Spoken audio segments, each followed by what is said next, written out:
Après une parenthèse de près de 2 siècles, le castor d'Europe est de retour sur les rivières de Saône-et-Loire. Animal emblématique, sa réapparition fait le bonheur des naturalistes. Le voici objet de toutes les attentions. On guette les signes de sa présence, on déchiffre ses messages, on veille à ce qu'il ne manque de rien. Bref, on fait tout pour qu'il se plaise là où il est revenu après sa si longue absence. Ça c'est le castor, la patte arrière du castor, et postérieure, ça aussi. On ne peut pas confondre avec le ragondin. Le castor revient donc, mais le moins que l'on puisse dire, c'est qu'il revient de loin.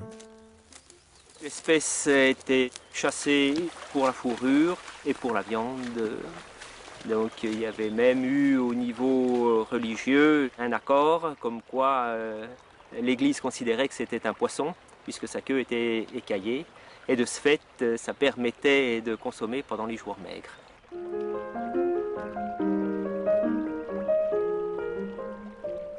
Il en restait quelques individus sur les îles du Rhône, dans le Vaucluse et le Gard. Elle était disparue du reste du territoire français.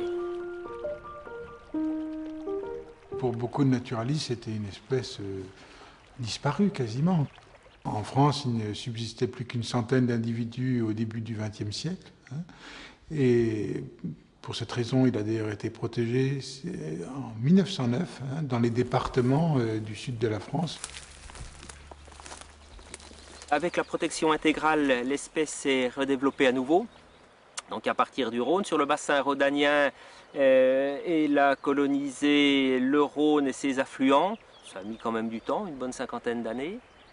Et puis il est arrivé chez nous relativement récemment, 1995, dans le sud du département, au sud de Mâcon.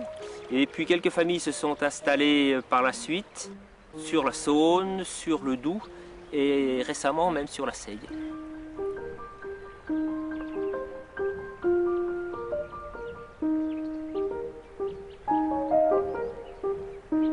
Là on est sur la Seille. Les modifications c'était là avec une deuxième famille qui s'est installée à côté de celle de Bruaille. Donc ici. Oui. Donc ça, c'est les jeunes. Depuis 15 ans, les agents de l'Office de la faune sauvage cartographient le retour du castor en Saône-et-Loire. Apparaissent en vert les rivières ou portions de rivières où la présence du castor est certaine. On voit que c'est davantage le cas sur le bassin de la Loire, où l'animal a été réintroduit dans les années 70. Sur la Saône, le Doubs, la Seille, il s'agit en revanche d'une recolonisation naturelle, plus lente, que les jeunes naturalistes étudient minutieusement. Ah, il y a une empreinte de castor. Juste ici, hop. Tout là. C'est utilisé. Ouais, une empreinte fraîche. Voilà, ça commence bien.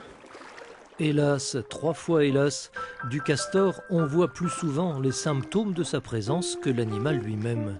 Quels sont donc ces indices? Comment en arrive-t-on à présumer que le castor est là, voire même à établir avec certitude qu'il s'est installé et qu'il va fonder une famille?